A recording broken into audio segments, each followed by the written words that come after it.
Shalom Aleichem, que la paz sea con ustedes. Estamos compartiendo la séptima parte de la serie El Elohim de Israel entre el Tanaj y el Brit Hadashah. Recordamos desde el principio que tuvimos una parte llamada Introducción, ¿vale? Tiene el mismo título, El Elohim de Israel entre el Tanaj y el Brit Hadashah, Introducción. Recomiendo a todos los que no escucharon esta parte, esta introducción, que escuche este primer audio a fin de poder entender lo que estamos tratando en todas estas, lo que hemos tratado en las primeras 6 partes, lo que compartimos en esta séptima parte. En esta ocasión vamos a hablar sobre el Elohim, la roca de Israel, el Eben Israel o la piedra de Israel. Sea que el Ruach de nuestro Elohim, de nuestro Redentor, de nuestro Salvador, Elohim de Abraham, Isaac y Jacob, esté con cada uno de nosotros, con cada uno de ustedes, guiándonos, dándonos entendimiento, discernimiento, para poder tener disposición del alma y de la mente para estudiar las Escrituras sin prejuicio, a fin de entender mejor la identidad del Mashiach, del Salvador de Israel, conocer quién es, de hecho, en realidad, el Elohim de Israel mostrado en las 2 secciones de la Biblia, es decir, en el Tanaj y el Brit Hadashah. Entre las muchas referencias a la palabra hebrea, Eben, solo quiero que se fijen en el sentido metafórico que en el idioma hebreo se usa para dar a conocer el carácter estable del Elohim de Israel según el propósito de nuestro estudio. Les dejaré algunas citas donde se usa esta palabra hebrea para que ustedes mismos puedan leer claramente, observando que hay una referencia directa hacia Yeshua el Mashiach. Cita como por ejemplo Génesis 28, verso 18, Salmo 118, verso 22, Isaías 8, verso 14, Isaías 38, verso 16, Daniel 2, verso 34. Hay muchas otras citas, pero esas son bastante relevantes. Citas donde se usa la palabra Eben como referencia directa a Mashiach, a Yeshua. La palabra hebrea Eben tiene un significado especial a través de la construcción, de construir, en ese sentido, con piedras, ¿vale? De aquí, la palabra en sí misma puede referirse a, o cuando se usa la palabra, puede referirse a una cantería, a una onda, ¿no? Que como tenía David, que usaba piedras, a mesa también de masa, es decir, peso, como piedra, pedregoso, pedrería, pesa, peso, piedra, plomada, roca, ¿vale? Son palabras que en español se usan o se traducen en español desde los contextos donde aparece la palabra Eben. Vamos en Deuteronomio 32, 27. Él dirá, hablando del Elohim de Israel, ¿dónde están sus deidades? La roca en la que buscaban refugio. ¿Vale? Entendamos por contraste, leyendo en Habacuc capítulo 1, verso 12, donde el Elohim de Israel de verdad es una roca estable, mientras que Adonai está vivo, el Elohim de Israel está vivo, los ídolos no tienen vida en sí mismo. Por eso se le dicen en Deuteronomio 32, 27, ¿dónde están vuestras deidades, vuestros mitos deificados, o la roca en cual ustedes confiaron? ¿Vale? En las profecías del Tanaj, sobre profecías al día, el tiempo en cual nosotros viviremos, se nos habla de personas que invocan nombre de dioses, de Elohim ajeno, de mitos deificados, pensando que ellos en estos nombres hallarán salvación, porque obviamente consideran que al invocar este nombre, invoca el nombre de el Salvador. Así que Elohim les dice, ahora que los salve Elohim en quien vosotros confiabais. Por eso, el pueblo de Israel tiene a su Salvador en Yeshua, todo aquel que invoca su nombre se salvará. En la parte anterior de esta serie, la parte 6, leímos lo que profetizó Jacob sobre su hijo Yosef cuando reveló el futuro de sus hijos. Recordamos Génesis 49, verso 24. Mas su arco se quedó tenso. Habla de Efraín, de Efraín y Manasés, por medio de su padre Yosef, ¿no? La profecía hacia Yosef, pero dirigida a Efraín y Manasés. Mas su arco se quedó tenso y sus manos se hicieron firmes por las manos del fuerte de Jacob, por causa del pastor. Tuvimos presentación antes, la roca de Israel. ¿Recuerdan la cita? En Samuel, 2 Samuel, capítulo 22, verso 3, escribe: Oh Elohim, la roca en que me refugio, mi escudo, mi potente defensor. ¿Vale? Vemos el sentido de las palabras de seguridad. Mi balustre y mi refugio, mi salvador. ¿Vale? Tú que me salvas de la violencia. También en el verso 47, capítulo 23, verso 3, Salmo 18, verso 2, Salmo 24, verso 9, 62, verso 2, 144, verso 1, muchos otras citas donde aparecen por contraste, justo en la misma cita, palabras como roca, Elohim, quien es Elohim, y él es el Salvador, ¿vale? Redentor. De aquí, roca o mi refugio, como dice, oh Elohim, la roca en que me refugio. Roca, mi refugio, es una forma de referirse a Elohim como lugar de seguridad, ¿vale? Edificar sobre algo seguro, sólido, pues da certeza de estabilidad, de algo que perdura. En 1 Samuel, capítulo 7, de hecho, desde el verso 1 al 14, verso 14, casi todo el capítulo, Israel estaba bajo el liderazgo espiritual, bajo la autoridad del profeta Samuel. En este pasaje, descrito en capítulo 7 de 1 Samuel, se nos revela cómo el pueblo hebreo venció sobre los filisteos.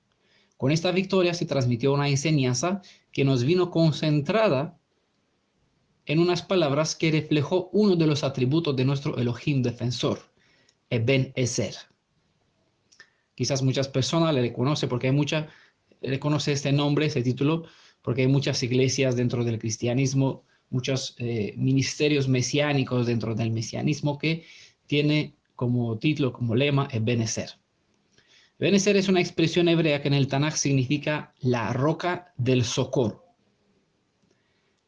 La palabra roca sirve con frecuencia para ilustrar cómo Elohim defiende y sustenta a su pueblo. Al describirse el Elohim viviente como padre y también como novio de Israel, como vimos en presentaciones anteriores, el Hatán de Israel, el esposo de Israel, como la novia pronto se mostró infiel a su voto, con ese sentido como el hijo se demostró rebelde. De aquí nos vienen las siguientes palabras: siempre ha sido el mayor reproche que Adonai, Elohim de Israel, mandó o dijo sobre Israel. Deuteronomio 32, verso 18, dice: descuidaste a la roca que te engendró, olvidaste al Elohim que te produjo. ¿Vale? Recordamos que Israel fue sacado de la cantera de Egipto y allá Elohim los engendró como su primogénito. De aquí él se presenta como padre de Israel y el pueblo de Israel como hijo de Adonai, de Elohim. Descuidaste a la roca que te engendró, olvidaste al Elohim que te produjo. Y justamente son palabras que hoy mismo se dirige hacia toda la descendencia, todo el linaje de Jacob, a toda la descendencia de Israel, que descuidó por mucho tiempo mi pueblo. Es la palabra profética hacia Efraín, hacia el reino del norte, y también se extendió sobre la casa de Judá. Por mucho tiempo mi pueblo estará sin rey, sin sacerdote, sin pilares de culto, sin tefilín. Es decir, en ignorancia completa, muertos, enterrados en el polvo de la tierra. Y es aquí donde tenemos la invitación de regresar, a procurar reconectar con nuestro Elohim, a edificar sobre la roca de donde fuimos sacados, ¿no? Como no todo este pueblo busca obedecer de verdad, porque la mayoría solo adora con sus labios, como está presentado en el Tanaj, se les recuerda a los que buscan seguir en justicia, regresar, reparar en la peña de donde fuimos cortados, en Adonai nuestro Elohim, para reconciliarnos con él. ¿Vale? Es la palabra que se manda a través del profeta Isaías en capítulo 51, verso 1. Pueden entender mejor este texto en la luz de la parábola de Yeshua. Este texto de Deuteronomio 32, 18. Descuidaste a la loca que te engendró. Donde se nos instruyó sobre la persona sabia que edificó su casa sobre la roca. En contraste con las demás naciones, o por contraste con el que en vez de poner el fundamento en y sobre la Torah y así en el Elohim de Israel, los que no edificaron sobre la roca, edificaron sobre ¿qué? Sobre arena. Edificaron, es decir, sobre enseñanza que son meras interpretaciones de los hombres. El material para construir su fundamento proviene de los libros ajenos, libros que muchas veces son interpretación de quinta mano sobre las escrituras, para que al fin se encuentren adorando un Elohim ajeno en una forma de culto lleno de rituales. Edificar y con Elohim es alimentándote directamente de la Torah mediante la guía que es el Ruach HaKadosh, el espíritu de Yeshua, su propia presencia, el que inspiró a los escritores de la escritura. Él es mismo, su mismo Ruach es la llave maestra para dar entendimiento. ¿Vale? Entonces, una persona se dedica usando esta guía maestra, el espíritu de la verdad, según 2 Juan, capítulo 2, verso 27, pues, o podemos aprovechar a los instructores que, como vimos en la parte anterior, fueron puestos y confirmados mediante Adonai como servidores suyos, que edificarán con Elohim, enseñando al pueblo a hacer diferencia entre bien y el mal, decir sí y no, dando una explicación clara. Recordamos cuando llegaron de Babilonia, algunos levitas leían de las escrituras, otros explicaban, y el pueblo entendiendo lloró. ¿Vale? En Ezequiel 44 se describe que el propósito de un servidor de Elohim es enseñar al pueblo a hacer diferencia entre bien y el mal. ¿Vale? No decir lo que tiene que hacer, lo que no tiene que hacer, sino explicar por qué tiene que hacer, por qué no tiene que hacer, y eso explicando en la luz de las escrituras, para que uno entienda él mismo por qué el de su fe. ¿Vale? Cualquier otra forma de presentar una forma de culto es interpretación, es enseñanza del hombre. Edificar con Elohim es mediante conocerlo, entender su carácter, su amor, su justicia, el propósito y el fin de sus instrucciones, su deseo sobre su pueblo. Edificar con él es tener intimidad, conexión con el Elohim de nuestros padres. ¿Vale? Apartaos de mí, transgresores de la Torah. ¿Pero por qué no hemos hecho nosotros en tu nombre? Nunca tuvieron una relación íntima conmigo.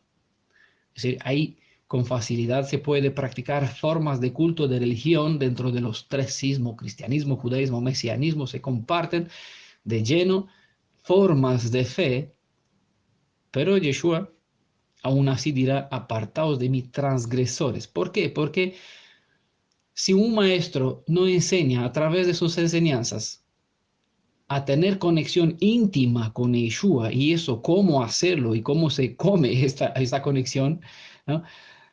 Todo es algo que Yeshua dijo, no os conozco.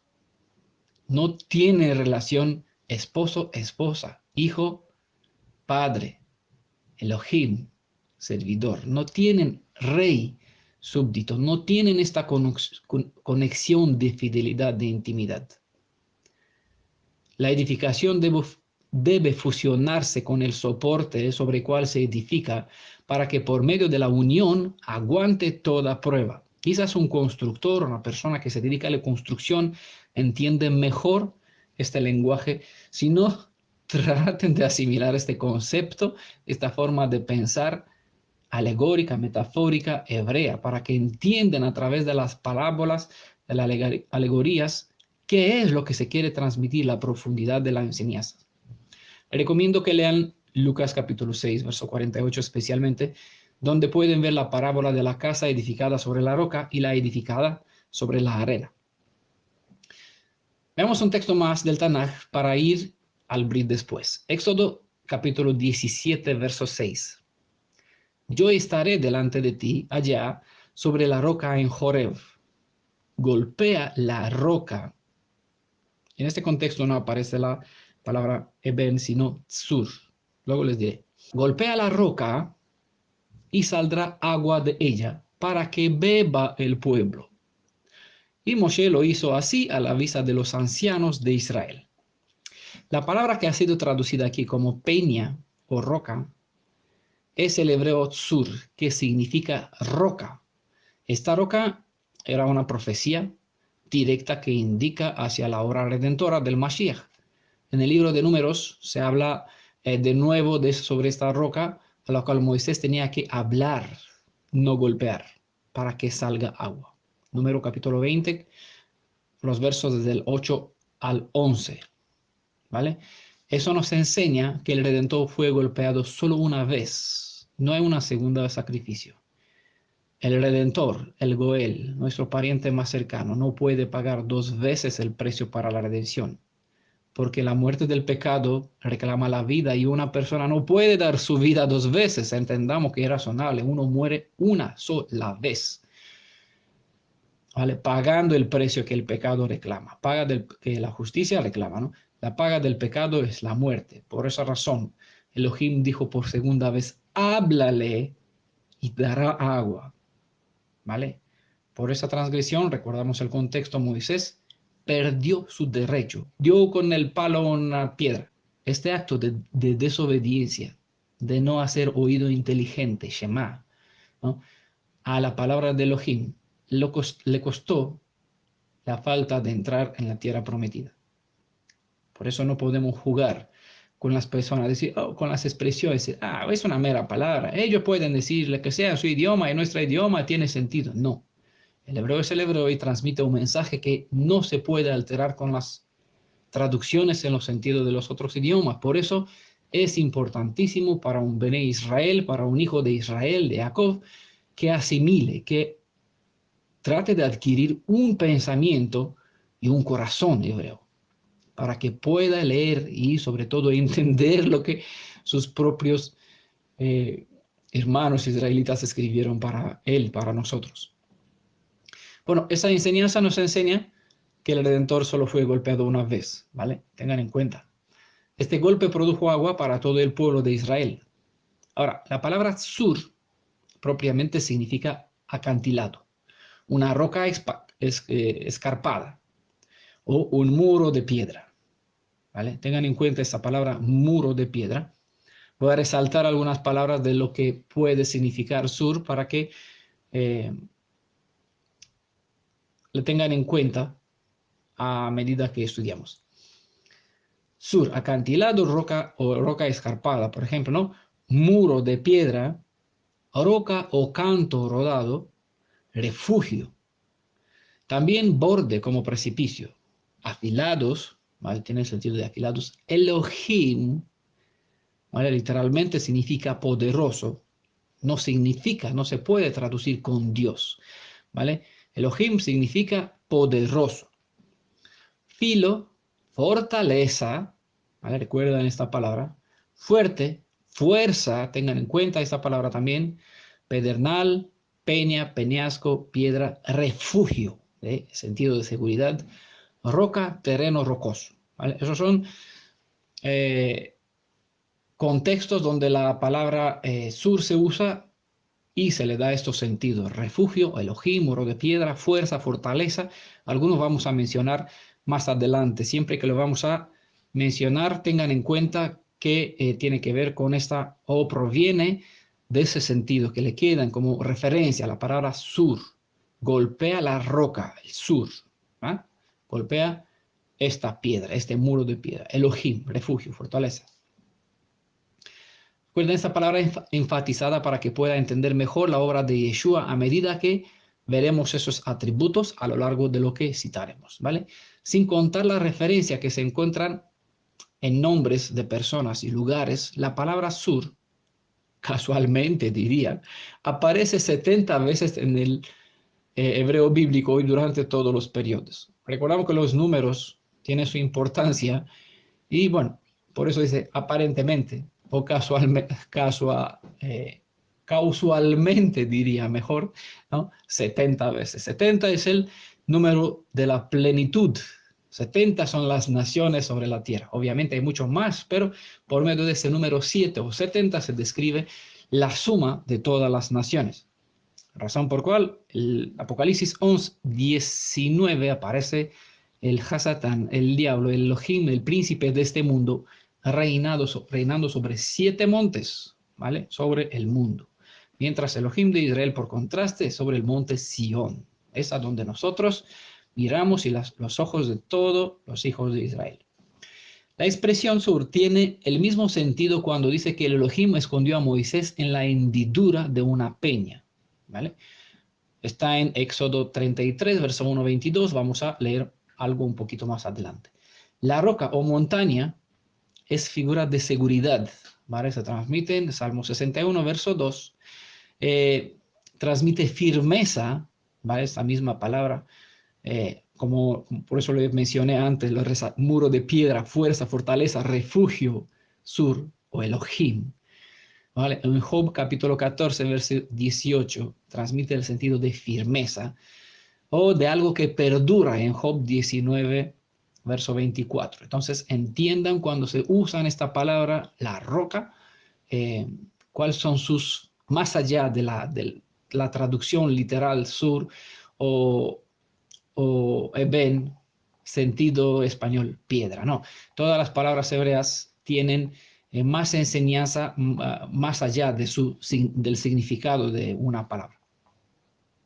Una de las más bellas y elevadas porciones de la Escritura es la oración de alabanza y gratitud de Ana, a menudo considerada como una expresión profética respecto a la venida del Mashiach. Ana, que aparece en el libro de Samuel ante el profeta Eli, fue Elohim para que Elohim le concediera el deseo de su corazón, es decir, un hijo. Ella puso su confianza en la roca y ella, es decir, sobre firmeza, seguridad, algo que perdura, ¿no? Sobre Elohim, hizo de él su fortaleza, su fuerza, su refugio.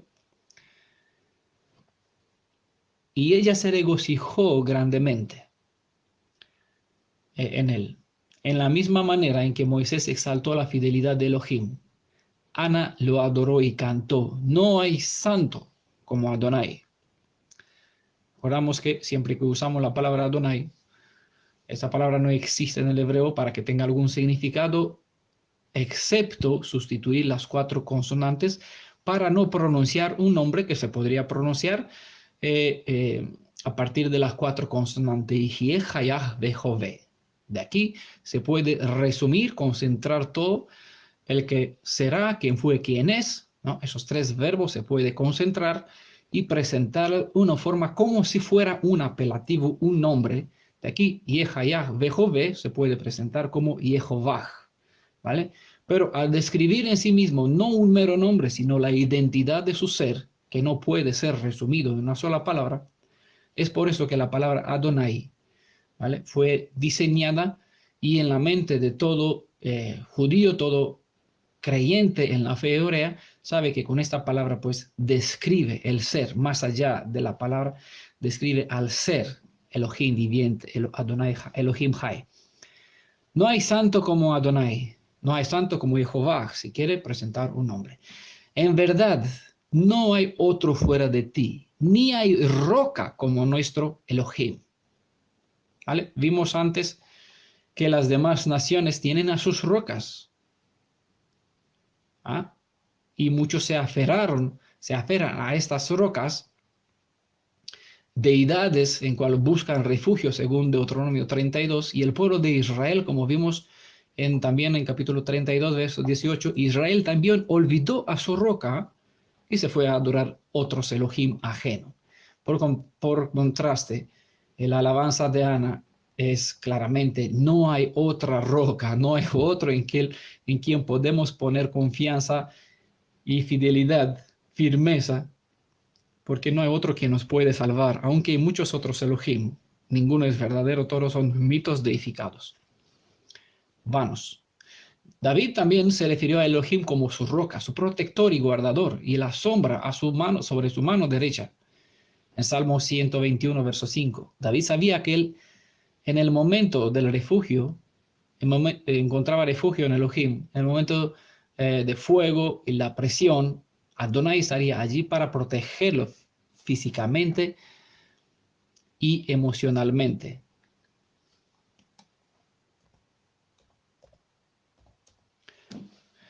En Salmo 78, verso 35, dice, recordaban que Elohim era su roca, ¿vale? Después de un tiempo, cuando regresaban a Elohim, recordaban que Elohim era su roca, su redentor, ¿vale?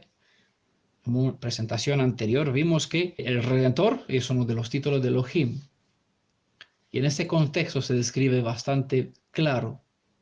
Elohim era su roca, su redentor, el Elohim altísimo. ¿Vale? La palabra Goel, aprendimos en una presentación, una parte anterior, es la palabra hebrea que se traduce en español con redentor. Entonces, Goel o redentor describe al pariente más cercano dispuesto a pagar el precio que el pecado reclama. ¿Vale? No solamente para restauración de nuestra identidad de hebreo-israelita o en nuestra tierra, nuestras posesiones, sino porque el propósito principal del plan de redención, de donde la necesidad de un redentor, es restaurar lo que Adán ha perdido. ¿Vale? Elohim era su roca, su redentor, su Goel, ¿no? El Elohim altísimo, ¿vale? El Shaddai, el Elión. Tengamos en cuenta, hablando de no hay otro fuera de ti, roca, como nuestro Elohim, porque hay mucho más otros fuera del Elohim viviente, otras rocas, pero no son de verdad quien no pueden redimir, no pueden salvar, no pueden hablar. Aún así la gente los adora, le traen ofrenda, los lleva sobre sus hombros, ¿no? Los llevan en carros, le edifican templos, sacrifican a sus hijos a estas rocas, a estos llamados redentor, que para ellos son altísimos, ¿vale?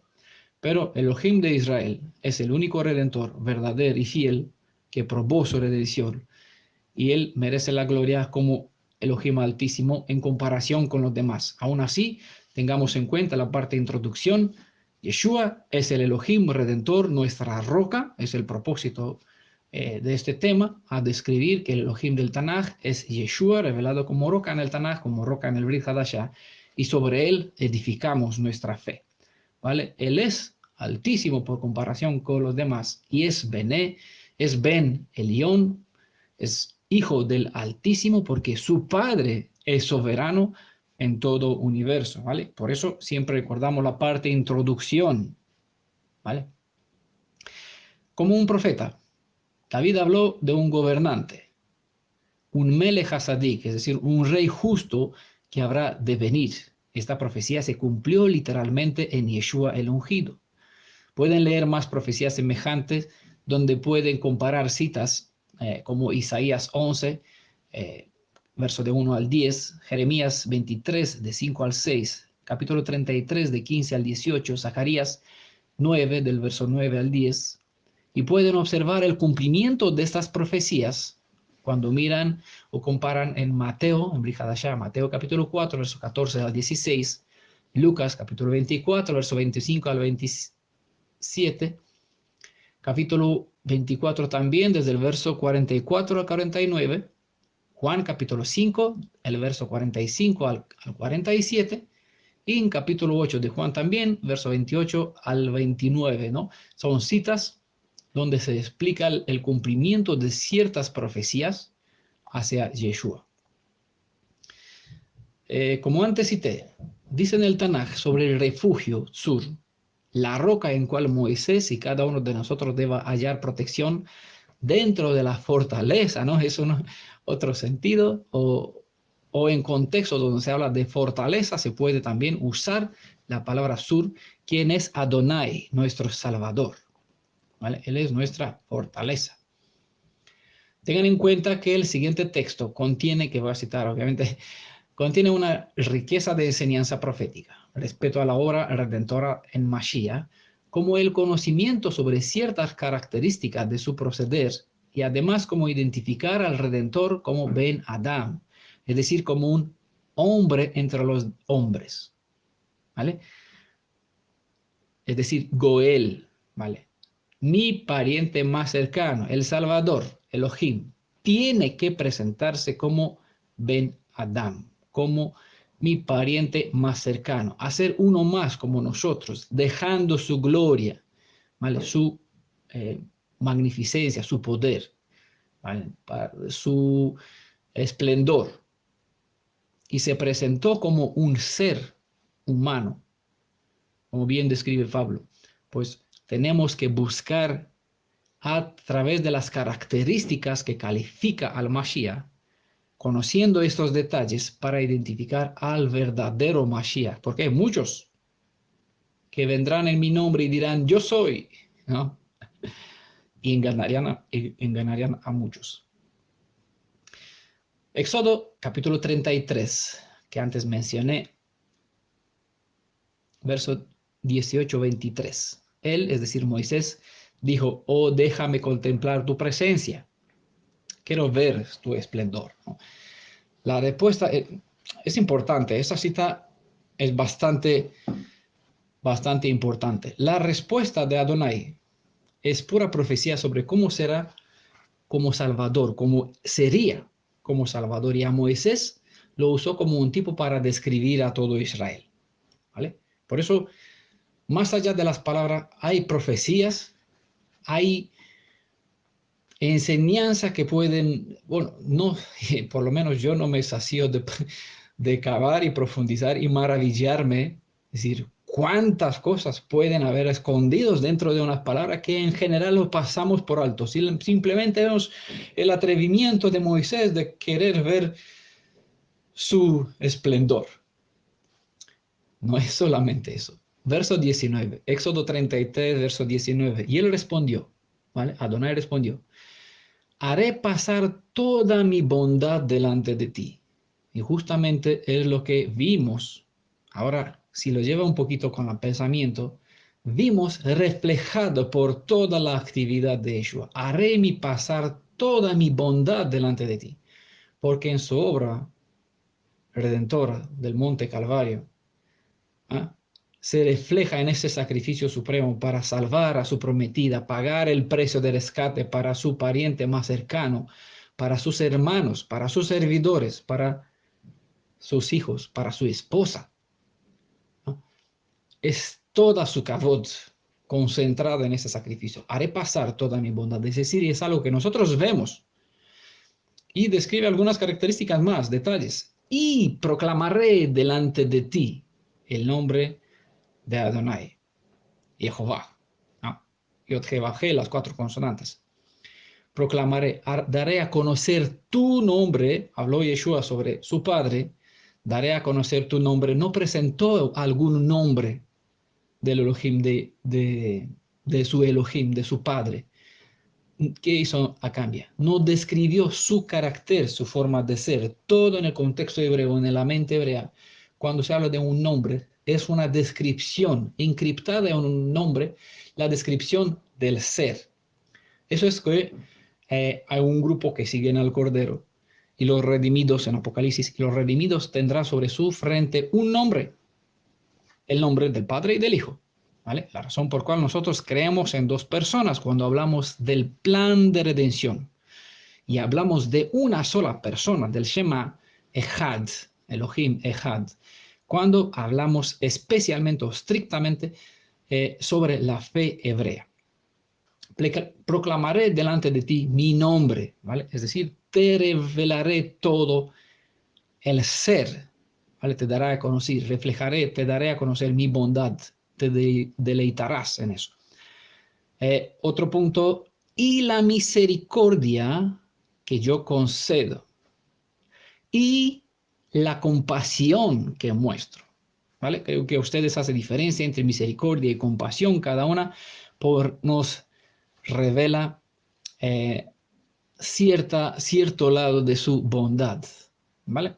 Proclamaré delante de ti el nombre, te daré a conocer mi identidad, mi ser, la misericordia y la compasión. Verso 20 dice, y agregó, pero no puedes ver mi rostro, razón por cual Yeshua no vino en su esplendor, sino dejó su esplendor y vino tiene que venir, como profetizó, como mi pariente más cercano, a fin de ser mi salvador, cumpliendo lo que dice Salmo 78:35, Elohim era su roca, su Goel, ¿vale? Su redentor, el Elohim altísimo, cumpliendo su propósito de salvar. Pero no puedes ver mi rostro, porque el hombre no puede verme y vivir, ¿vale? Cuando el profeta lo vio en el Tanaj, dice, ay de mí, estoy perdido porque vi con mis propios ojos a Elohim. Pero por misericordia, en Brit Hadashah se describe, sobrevivió, ¿no? Y en Brit Hadashah se describe que lo que vio el profeta en el Tanaj era la santidad, el esplendor de Mashiach, de Yeshua. No puede ver mi rostro. Antes de partir, Juan 17, Yeshua oró a su Padre, glorifícame, ¿no? Es decir, ahora al regresar, al cumplir mi parte, cumplir el propósito de Salvador, dar la redención.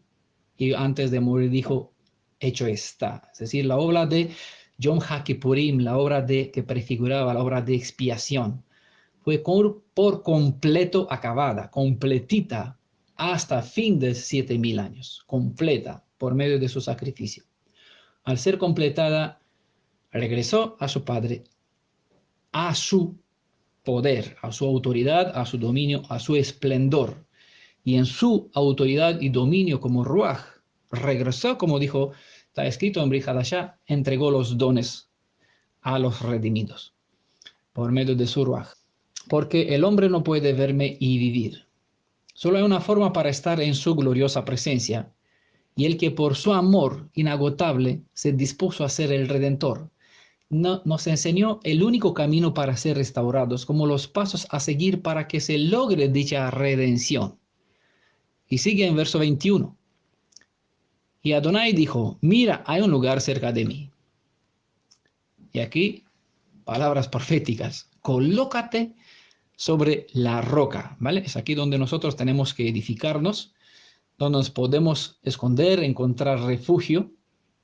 Verso 22, y cuando pase mi presencia, ¿por qué es importante esa cita? Porque sí pasará su presencia, lo vimos en Egipto, y los que fueron edificados sobre la roca, sobre el cordero, sobre la sangre del cordero, más adelante vamos a hablar un poquito, fueron preservados, su vida fue preservada. Cuando pasó su presencia, yo, dice, te pondré en la grieta de la roca, es el propósito de la redención, para ocultarme en las llagas de sus manos, para encontrar salvación en el día, en un cierto día.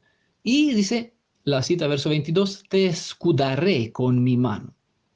¿Vale? De aquí el sentido de fortaleza, de defensa, de seguridad de la palabra sur, roca, cuando se edifica sobre ella. Hasta que haya pasado. Cuando pase mi presencia, yo te pondré en la grieta de la roca y te escudaré con mi mano hasta que haya pasado. Para entender qué debe pasar, no es el propósito de nuestro tema, siga viendo la parte de justicia de nuestra roca, ¿vale? Porque ese es amor inagotable, y en su amor, cuando yo me aferro a Él y hago de Él mi fortaleza, Él me da los medios para preservar mi vida, colocarme sobre la roca, ocultándome en la grieta de la roca, en esta llaga de su mano. Te escudaré con mi mano, te protegeré, ¿no? Pero igual su brazo derecho es justicia. Le recomiendo ver la cita a continuación en verso 10 del capítulo 17 en Isaías, para que entienda un poquito. Y también recordar la historia de en Egipto, cuando el ángel de la destrucción pasó para cumplir con su propósito del juicio, un juicio que está pendiente para nuestra generación. ¿Vale? Verso 23. Luego apartaré mi mano y verás mi espalda, pero mi rostro no debe verse. Vayamos al Brit Hadashah. 1 Corintios capítulo 10, desde verso 1 a 4 vamos a leer. No quiero que ignoren, hermanos, que todos nuestros padres estuvieron bajo la nube y que todos atravesaron el mar. Verso 2. Todos en Moisés, se sumergieron en la nube y en el mar. ¿Vale? Es la forma de sellar del ungimiento del pueblo de Israel para ser apartado a servir a Elohim. Todos en Moisés se sumergieron en la nube y en el mar. También la palabra tiene un significado referente a la tefilá, porque pasaron por medio de las aguas como símbolo de que fueron apartados. Cruzaron de uno a otro. Verso 3, todos comieron la misma ¿qué? Comida espiritual. Bueno, ¿qué tiene que ver eso con la roca? Vamos a ver. Verso 4, todos bebieron la misma bebida espiritual, porque bebieron ¿de dónde? De la roca espiritual que los seguía. Y la roca era Mashiach, ¿no? Es decir, Yeshua. En los textos del Tanaj y del Brit Hadashah se compara el maná, por eso les decía que tiene que ver la comida espiritual con la roca, con Mashiach, con Yeshua, con nuestra cita, nuestro contexto. Por eso hay textos en el Tanaj y en el Brit Hadashah donde se nos habla de la maná, como en el capítulo 16 del Éxodo, verso 4, verso 35 también. Se nos habla de la comida espiritual, que es el maná, ¿vale? Entonces, cuando Pablo habló de esta comida espiritual que comieron, se habla del maná, ¿vale? Es decir, el pan que Yeshua repartió entre sus discípulos, indicando que es el pan vivo que bajó del cielo, dando alimento espiritual a todos los redimidos, según cita en Juan capítulo 6, 31 al 32.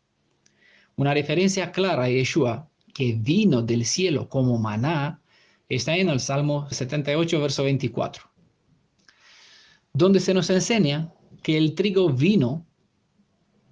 que vino, nos vino desde el cielo. El trigo que vino del cielo en forma de maná, es propiamente las palabras de la cita, y con el texto del Brit Hadashah donde Yeshua se nos revela como el trigo o esta maná. Entonces, vemos tanto en el Brit y en el Tanaj que la maná o esta comida espiritual, este trigo espiritual, es un mensaje, bueno, que se nos transmite, es la venida, la presencia de Yeshua, quien es verdadero pan, ¿vale? El verdadero trigo y el verdadero alimento espiritual. También podemos observar que la bebida espiritual sobre la cual Pablo habló, obviamente citando el Tanaj, según Éxodo capítulo 17, verso 6 y Salmo 78, verso 15 al 16, donde se deja claro que esta bebida espiritual salió de la roca, ¿vale? En la ilustración de la copa de vino que Yeshua repartió entre sus discípulos, nos dejó en la instrucción conmemorativa que de esta roca, al ser golpeada con el golpe del pecado, salió su sangre, que se derramó para muchos.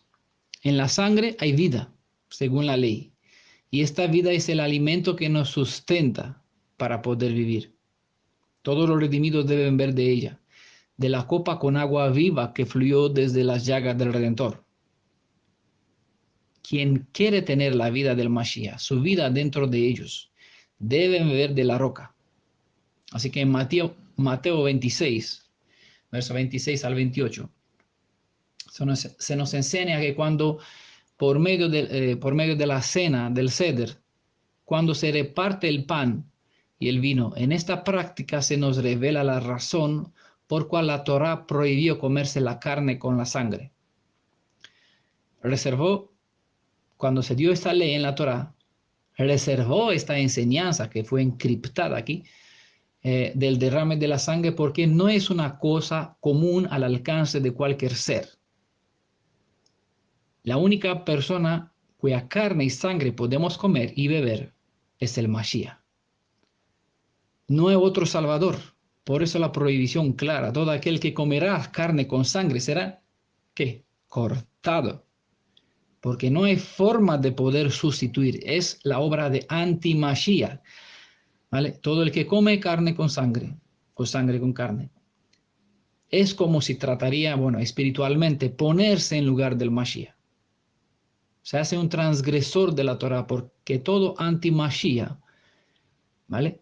Se presenta o se comparte como si fuera el verdadero Redentor que puede entregar su sangre para la vida de los demás, cosa que no es posible. Razón por cual todos los falsos anti-Mashiach, como está el segundo, el JC, el segundo Dios en la deidad cristiana, Jesús, el falso Cristo, ¿no?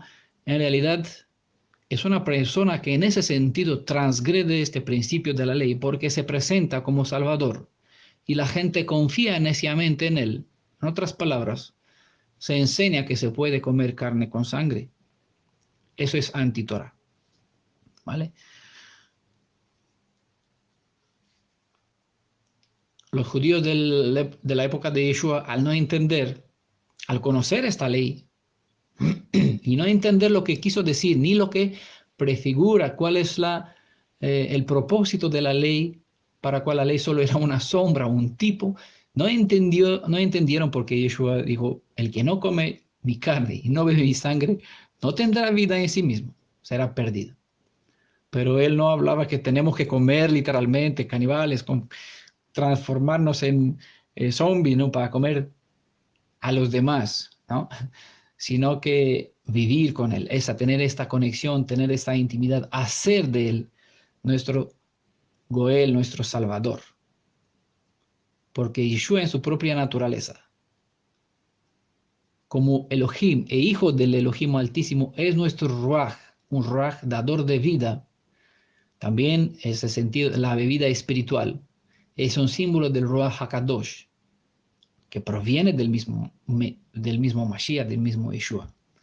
De él nos viene agua viva,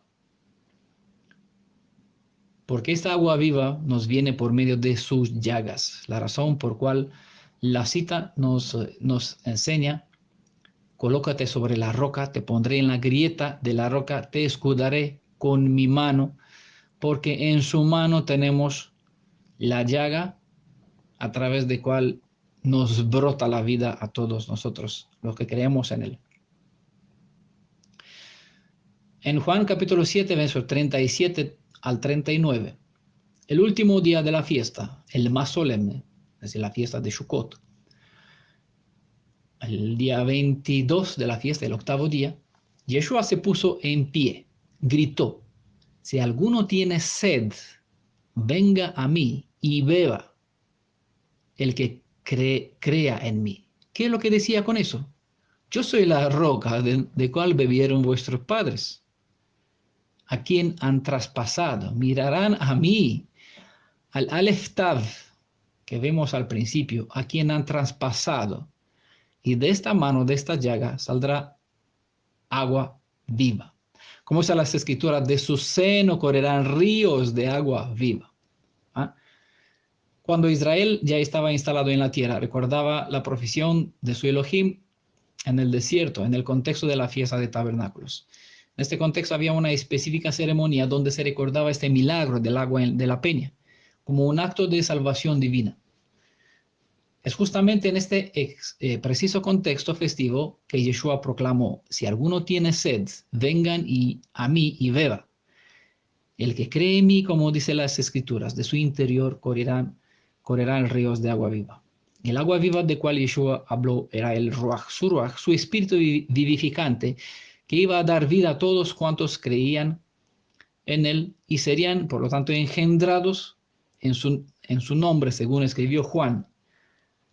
En el verso 39, Juan 7 sigue diciendo, esto lo decía refiriéndose al espíritu que iban a recibir los que creyeran en él. 1 Corintios 12, verso 13, porque en un solo ruaj, en un solo espíritu, hemos sido todos bautizados. Tevilá, para no formar más que un cuerpo, ejad, ¿no?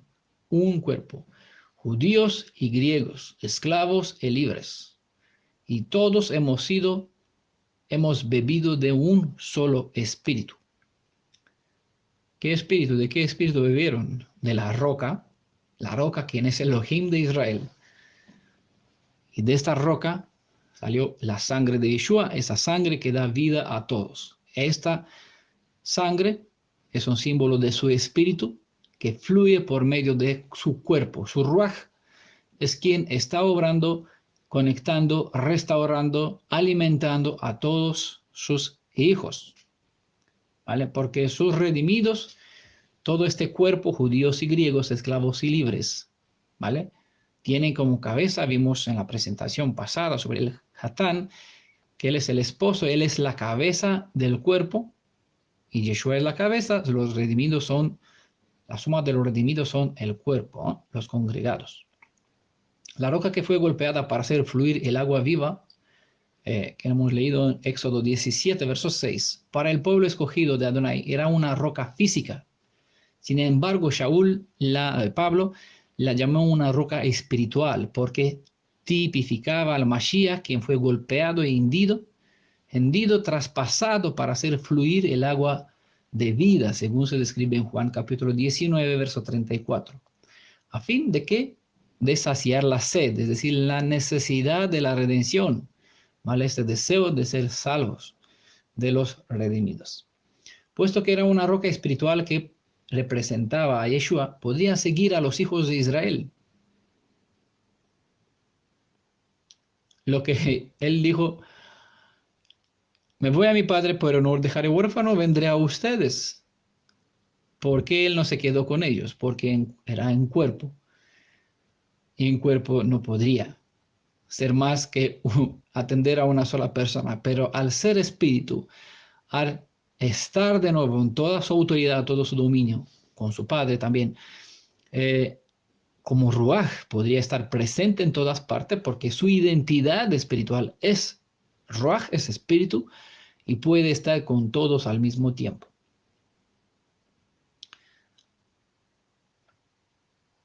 Eso indica, como vimos como pueden leer, esa roca espiritual que representaba a Yeshua podría seguir a Israel, como en Éxodo capítulo 13, verso 21, nos indicaba que Yeshua era la roca verdadera que seguía a sus creyentes, tal como lo hizo por medio de las nubes.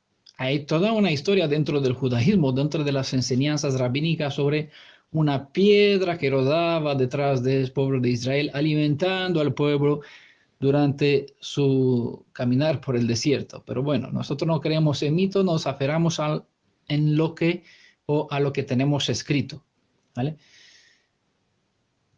Pero se dice que había esta roca que seguía al pueblo de Israel. Pero lo que tenemos claro en las escrituras, que él era también en la nube, y esta nube seguía el campamento hebreo durante el día como en el tiempo de noche. Al mismo tiempo, la nube, quien era el Mashiach, protegía del frío durante la noche como del calor durante el día.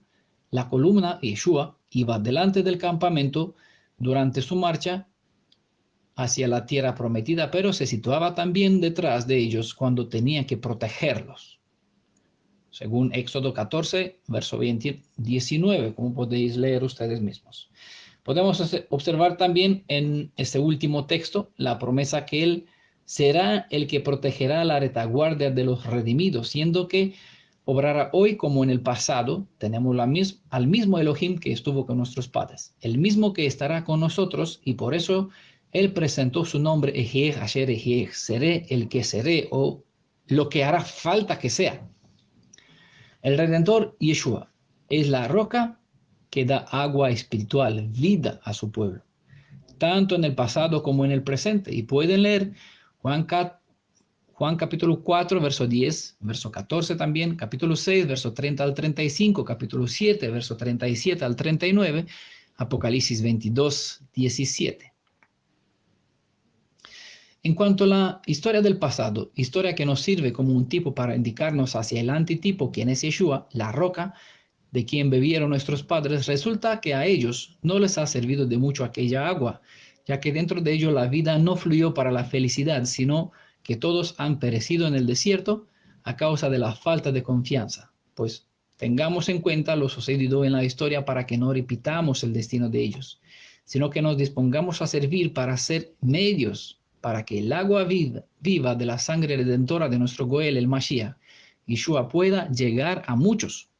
Juan 4, verso 13 al 14, que antes le mencioné, Yeshua le respondió, todo el que beba de esa agua volverá a tener sed. Podemos ver que Yeshua, como roca que nos sigue ofreciendo aún el agua viva, ¿no? Por lo tanto, si nos aferramos a Él, Él tiene una clase de agua que sacía nuestra necesidad. Y esta agua viva se ofrece a todo el que se aferra a Él con fe, con fidelidad hacia su palabra. La promesa de la vida eterna aún sigue vigente. En el contexto del pasado como del presente, la promesa indica la restauración de la y en la tierra que Él ha prometido a nuestros antepasados. Y por igual como una herencia perpetua para siempre jamás. La eternidad iniciará con la sanación completa, no solo de nuestro espíritu, sino también de nuestros cuerpos. No solo se nos restaura la identidad espiritual como parte teorética de una nación, sino con la restauración física y total. Verso 14, Juan capítulo 4 dice, pero el que beba del agua que yo le dé, no tendrá sed jamás, sino que el agua que yo le dé se convertirá en él, ¿en qué? En fuente de agua que brota para vida eterna, para alimentar a los demás. Eso es ser siervos de Elohim y disponernos a que Él nos use como Él considera necesario para que los demás hermanos se congreguen, se junten hasta completar el reino. Hay que saber que la forma del pensamiento hebreo permite que uno hable sobre sí mismo en la tercera persona, como si hablaría sobre un otro. Sobre esta roca, dijo Yeshua, que se edificará, sobre esta roca, quien es Yeshua, Él dijo que se edificará la identidad de la nueva nación hebrea, restaurada dentro de su alianza. Es decir, Yeshua hablaba sobre sí mismo, pero como si hablaría, quién sabe, de una roca, una piedra o una otra persona. Pero Él indicaba por medio de esas palabras a Él mismo, ¿vale? Entendamos este tipo de lenguaje que es normal. No es de extrañar que Yeshua se identificó como la roca usando el típico lenguaje hebreo en tercera persona. Así leemos en Mateo 16, verso 18, pero yo también te digo que tú eres Kefa, no eres piedra, y sobre esta roca edificaré mi comunidad, mi congregación, no sobre tu piedra, porque esta piedra que es Kefa es parte o sacada de la cantera, parte de una roca, ¿no? La congregación, la redención se edificará sobre Yeshua, quien es la roca, es el fundamento estable, la fortaleza. Y las puertas del Sheol no prevalecerán contra ella. ¿Vale?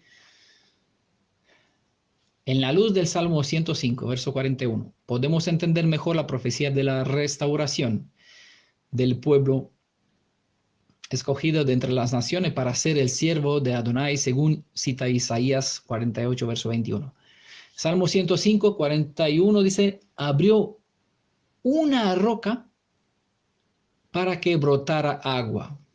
Un manantial fluyó, ¿dónde? En tierra seca. El ser humano, alejado de la fuente de vida, es una tierra seca. Y en la tierra seca, nada vive. Es como la tierra al principio, que Elohim diga que se haga luz, que crezcan las hierbas, las plantas, los animales, ¿vale? Una tierra que no valía nada, era desordenada, vacía. Así abrió una roca para que brotara agua. Un manantial fluyó en la tierra seca. Una cita que quizás muchas veces se han leído y nunca se ha visto, que es una pieza del plan de redención una profecía sobre la restauración de Israel, de Efraín. Las palabras de Elohim nos enseñan que el pueblo de Israel, por su terquedad, por no respetar la Torá, pues eso fue el motivo por cual la alianza fue rota. Dejaron de ser pueblo de Elohim, así que sufrió un castigo duro hasta llegar a ser esparcidos entre las naciones. Mi capítulo favorito en ese sentido es Levítico capítulo 26, porque es un capítulo completo, pasado, presente, futuro. El lenguaje metafórico hebreo describe este hecho también por medio de las siguientes palabras, ¿vale? Este hecho es: un manantial fluyó en tierra seca. En tierra seca se ha convertido Israel, ¿vale? De otro punto de vista, la misma profecía, la misma palabra hebrea usa el sentido enterados en el polvo de la tierra, es donde Israel fue esparcido entre las naciones, como enterado en el polvo de la tierra, en un lugar árido, es decir, en tierra seca. De aquí Ezequiel 37, donde nos describe una multitud, una valle de Josafat, donde había ¿qué? Huesos muertos, tierra seca, enterrados en el polvo de la tierra. Se olvidó. ¿El muerto qué es? Dice, no se recuerda su memoria sobre la faz de la tierra. Es así cuando le pregunto a uno, ¿qué eres tú? Ah, yo soy hebreo israelita. ¿Eres judío? No, yo no practico el judaísmo, porque la gente cuando dice de judío se confunde con el judaísmo. Dice, no, soy un hebreo israelita. ¿Qué es eso? Porque no escucharon nunca de esta nacionalidad, de esta identidad. ¿Por qué? Porque Israel, como hebreos israelitas, fueron enterrados en el polvo de la tierra. Se olvidó la memoria de ellos. Tierra seca, muertos, huesos secos. Pero por eso abrió una roca. Habla a esta valle de huesos muertos. Háblale, que se levanten. De aquí que brota agua, un manantial. Es decir, tierra seca, huesos muertos, polvo de la tierra. Un lugar que carece de la bendición de Elohim. No tienen agua de vida. Es lo más profundo que se transmite por medio de las palabras lo a mí, el nombre que el profeta Oseas puso a uno de sus hijos, ya no pueblo. Al no ser más pueblo de Elohim, ya él no es más Elohim de ellos, los consideran como si no existirían. Tierra seca. No lo reconoce como hijos, él no se identifica como padre. No lo reconoce como esposa, él no se identifica como esposo. No extiende su kippah, su talit, ¿no? Para cubrir a su esposa. Porque la esposa salió, rompió la alianza, ¿vale? Se convirtió en una tierra seca. Así perdió todo. Durante mucho tiempo mi pueblo estará tierra seca, fuera de la bendición de Adonai. Hasta que se llegó a la profecía que se abrirá la roca para que brotara agua. Las mismas palabras Kadosh Santa nos enseña que al llegar el tiempo, esta copa del castigo que estuvo en la mano de Efraín, del pueblo de Israel, es quitada de la mano de este pueblo cuyo nombre y existencia ha sido olvidada. Y entrará en el tiempo en cual nosotros ya hemos entrado, el tiempo de la restauración. Verso 29, verso 18, Isaías 29 dice, en ese día, ¿vale? ¿En qué día? En ese día cuando se abre la roca para que brota agua, ¿vale? Cuando se abrirá, se completará el tiempo del castigo para la descendencia de Israel por todas las transgresiones hechas. En ese día los sordos oirán las palabras del libro, y por eso hay que muchos oídos sordos escuchan la voz del cielo que claman, regresen, sal de ello, pueblo mío. Hasta ahora hemos leído las palabras del libro, pero con ojos que no podrían ver, y los hemos escuchado como un oído sordo. Pero en ese día, cuando llegó el momento de la restauración de Israel, los sordos, el pueblo de Israel muerto, esta valle de huesos secos, ¿vale? Oirán las palabras del libro, las palabras de profecías, y los ojos de los ciegos verán aún en la oscuridad y las tinieblas, porque vivimos aquí, en este tiempo oscuridad y tiniebla, ¿vale? Pero en esta oscuridad y tiniebla, Israel resucita, todo un ejército. Estando en medio del desierto de las naciones, es el lugar donde estamos, no hay nada que dé vida hacia la eternidad a nadie. Él nos ha prometido que nos abrirá torrentes de agua viva. Su ruaj abrirá los oídos. Isaías 48, verso 8. De los sordos, en Isaías 24, 19, 43, verso 8 también. Como los ojos de los ciegos, Isaías 35, verso 5, Isaías 42, verso 16, 18, para que puedan entender. No solamente tener conocimiento, sino entendimiento, discernimiento sobre la palabra del Creador de Jacob, la roca que los engendró. Los sordos oirán las palabras del libro. Isaías 41, verso 18, abriré torrentes en la cumbre áridas y manantiales en medio de los valles, convertiré el desierto en lagunas y la tierra árida en fuentes de agua, manantiales, desierto, fuentes de agua. No tiemblen ni teman, dice Isaías 44, verso 8. No se lo he hecho oír y lo he anunciado desde hace tiempo. Ustedes son mis testigos. Hablando a Israel. Hay otro Elohim, es decir, hay otra roca. ¿Hay otra roca? No conozco ninguna. Obviamente no hay ninguna que pueda mandar profecía y palabras de restauración desde antes. Podríamos decir desde la fundación de nuestra nación.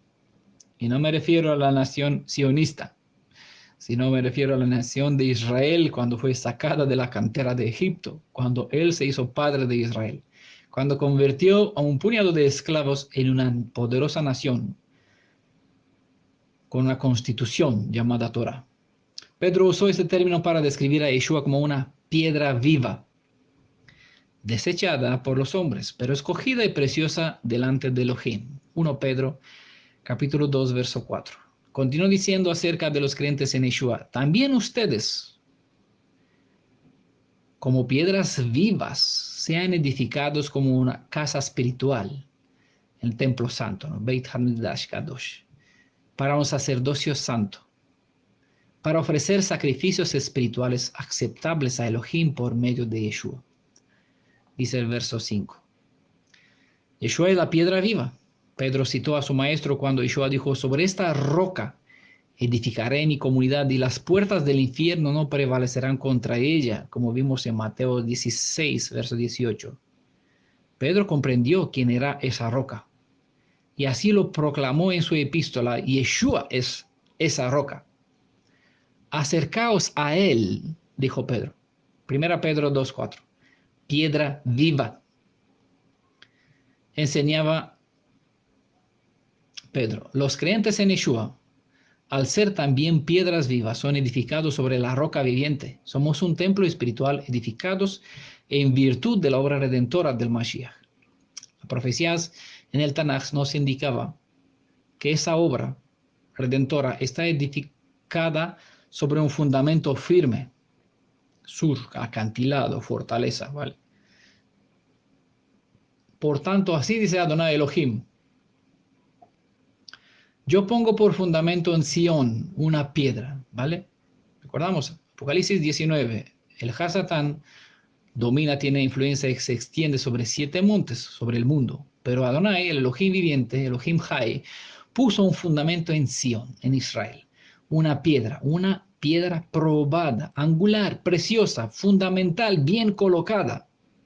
El que cree en ella no será perturbado. Isaías 28, 16. Así se describe su obra en un lenguaje metafórico como si fuera una obra de arte, y él siendo el maestro arquitecto. El mensaje nos transmite la seguridad, la confianza que nos debe inspirar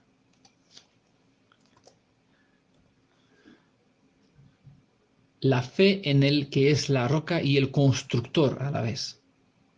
Para los que creen en Elohim, sin embargo, la roca de Israel, Sur Israel, puede ser sinónimo con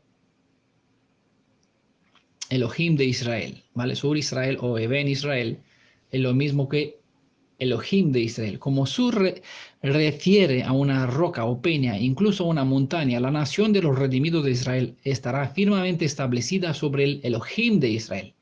Un Elohim de poder, permanencia, confiabilidad, quien protegerá. ¿Vale? Voy a acabar esta presentación, la parte 7 de los textos comparando el Tanaj con el Brit Hadashah, a fin de conocer al Elohim de Israel, a Yeshua, ¿vale? Para no confundirlo con su padre. Un último verso de Deuteronomio 32, versos 3 y 4 voy a citar. Porque el nombre del Elohim de Israel, Elohim viviente, Jehová, quien será, quien fue, quien es, Adonai, proclamo. El nombre de Adonai proclamo. Den gloria a nuestro Elohim.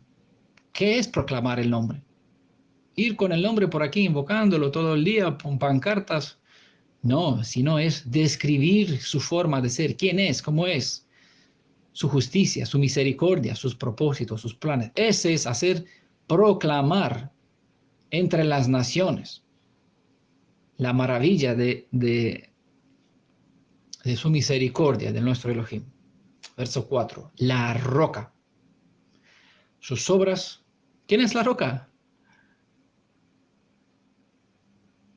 Elohim, quien dijo sobre él, seré el que seré. Vale, seré roca, fundamento, firmeza. Seré el Jireh, seré Yeshua.